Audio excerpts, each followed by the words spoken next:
Bien-aimés dans le Seigneur, bonjour, j'espère que vous avez passé un bon week-end. Alors nous sommes lundi et ce matin nous sommes en train d'étudier ou de continuer nos enseignements et nous lisons Actes chapitre 8, versets 21 à 40. Une longue lecture, mais elle est très nécessaire. Il n'y a pour toi ni part ni lot dans cette affaire, car ton cœur n'est pas droit devant Dieu. Repends-toi donc de ta méchanceté et prie le Seigneur pour que la pensée de ton cœur te soit pardonnée. S'il est possible, car je vois que tu es dans un fiel amer et dans les liens de l'iniquité. Simon-Pierre répondit, « Priez pour moi vous-même, le Seigneur, pour moi, afin qu'il ne m'arrive rien de ce que vous avez dit. » Après avoir entendu témoignage de la parole du Seigneur et après l'avoir prêché, Pierre et Jean retournèrent à Jérusalem en annonçant la bonne nouvelle dans plusieurs villages de Samaritains. Amen. Non, je vais m'arrêter ici parce que l'histoire qui commence au verset 26, c'est l'histoire qui reflète ce que moi je suis. La mission que le Seigneur m'a donnée, je me retrouve beaucoup dans cette mission-là et j'aimerais en faire une prédication particulière demain. Ne sois pas impatient, je t'invite à lire avec moi Actes 26 à 40 demain. Mais aujourd'hui, nous avons juste lu 21 à 25. Nous sommes en train de voir Pierre et Jean qui sont en train de rebouquer, qui sont en train de engueuler ou de corriger ce monsieur-là, Simon, qui était un féticheur tanganga, qui était un magicien. Quand il a vu les apôtres poser les mains sur les gens pour qu'ils reçoivent l'Esprit Saint, comme nous avons lu vendredi, il a pensé qu'eux aussi, ils pouvaient avoir l'Esprit de Dieu en demandant à ce qu'on lui donne cette grâce-là. Mais les apôtres l'ont lancé des paroles de malédiction, ils l'ont dit que le Seigneur lui-même te corrige. Repends-toi. Mais lui dit, priez pour moi, pour que tout ce que vous avez dit ne tombe pas sur moi, mais plutôt que la repentance vienne en moi. Priez vous-même le Seigneur pour moi, afin qu'il ne m'arrive rien de ce que vous avez dit. Après avoir rendu témoignage à la parole du Seigneur et après l'avoir prêché, Pierre et Jean retournèrent à Jérusalem en annonçant la bonne nouvelle dans plusieurs villes de Samaritains. Nous sommes en train de voir que l'argent, le bien matériel, peut influencer la position de plusieurs personnes. Simon a eu des problèmes pour se repentir parce qu'il avait des moyens. Parce que s'il n'avait pas de moyens, il n'allait pas profiter ou il n'allait pas proposer à Pierre et Jean de leur donner de l'argent. Il a cru que tout pouvait s'octroyer en payant. C'est ce que beaucoup vivent dans la parole de Dieu. Nous sommes limités. Nous voulons payer les gens pour qu'ils jeûnent pour nous. Nous voulons payer les gens, les hommes de Dieu, pour qu'ils prient pour nous. Nous voulons faire des faveurs pour que Dieu réalise des miracles. Oui, la foi sans les œuvres, elle est morte.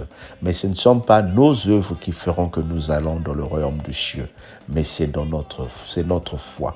Parce que la Bible dit, si votre foi est petite, comme une graine de moutarde, nous pouvons dire à la montagne qui est devant nous, déplace-toi et la montagne va se déplacer. Mais souvent, il y a une barrière dans cette foi-là parce que nous voyons le matériel. Nous voyons ce que nous sommes. Nous voyons notre vie. Oh Seigneur, moi je suis un sorcier. Oh Seigneur, moi je suis comme ça. Je suis limité. J'ai mon argent, je travaille. Je ne serai pas là, mais je vais juste donner l'argent. Tu es limité et tu vois ta personnalité, mais tu ne vois pas ce que l'Esprit de Dieu peut faire en toi.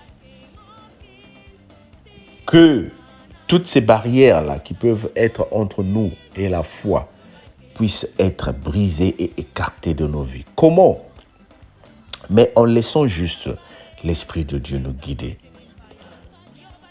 Quand tu organise ta vie d'une façon que la parole de Dieu, le service du Seigneur soit aussi partie de ta vie. Si par exemple tu as changé de travail et que tu commences à travailler de lundi à dimanche, c'est une bonne chose. Mais fais de telle façon que la vie chrétienne aussi soit partie de cette vie-là. Que ton programme ne soit pas perturbé à cause des événements du monde, à cause des situations qui se passent dans le monde. Parce que ces choses-là vont toujours arriver. Il y aura les maladies, il y aura des mariages, il y aura des problèmes dans la vie. Mais notre priorité, c'est Dieu.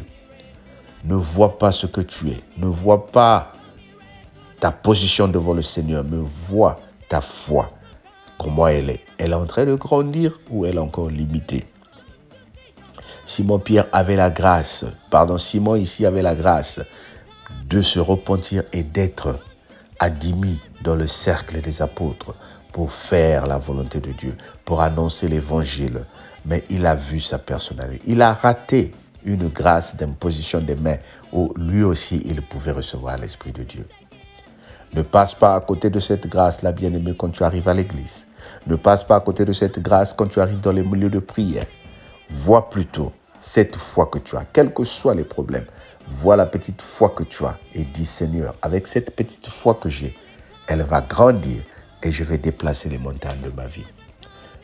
Oui, il y a des montagnes dans ta vie, il y a des problèmes dans ta vie. Il y en a même, tu ne les contrôles plus. Mais je viens t'annoncer ce matin que ton Dieu, en qui tu crois, a la grâce d'élever cette foi pour que toi, tu commences à opérer des miracles. Alors, reçois la grâce de Dieu dans ta vie. Amen. Si tu peux lever les deux mains pour toi, laisse-moi prier pour toi. Laisse-moi prier. Commence à voir cet acte que tu es en train de faire comme un acte de soumission où tu veux recevoir l'Esprit de Dieu. Laisse-moi prier pour que l'Esprit de Dieu commence à descendre dans ta vie. Que l'Esprit de Dieu commence à descendre dans ta vie. L'Esprit de Dieu descend dans sa vie. Descend dans la vie de la personne qui m'écoute. Descend dans la vie de la personne qui m'écoute. L'Esprit de Dieu, même si cette personne était endormie, même si cette personne était loin, même si cette personne était dans le péché, que l'Esprit de Dieu descende dans ta vie. Que l'Esprit de Dieu te fortifie. Que cette semaine qui commence aujourd'hui soit une semaine où toi tu vas rencontrer l'Esprit de Dieu, où tu vas vivre l'Esprit de Dieu, où tu vas sentir l'Esprit de Dieu. Que l'Esprit de Dieu te guide, qu'il te corrige, qu'il t'assiste dans tout ce que tu as comme difficulté. Au nom de Jésus, notre Seigneur et Sauveur. Amen. Mais passe une bonne journée en écoutant la parole de Dieu, en la partageant et surtout en restant positif dans le Seigneur. Amen. On se dit à demain. Bye bye.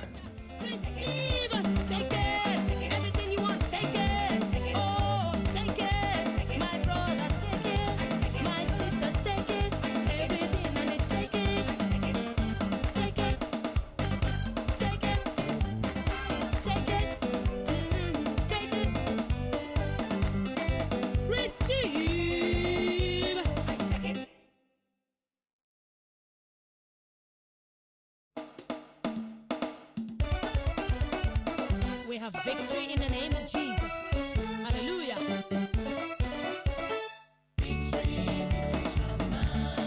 Victory shall be mine. I'm going to hold on your peace. Let the Lord fight it. Victory shall be mine. I receive my victory today. I receive my victory today. I will never go away until I'm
consuming fire. Jehovah Shammah is a consuming fire. My miracle has started. My miracle has started. Your miracle has started. Your miracle has started. Jehovah Shammah is a consuming fire. Jehovah Nissi is a consuming fire. Jehovah Rapha is a consuming fire. Jehovah Nissi is a consuming fire. My miracle has started. My miracle has started. Your miracle has started. Your miracle has started. Don't you see your miracle coming? My miracle is coming. Don't you see your marriage coming? Oh, don't you see your healing coming? Don't you see your children coming? Don't you see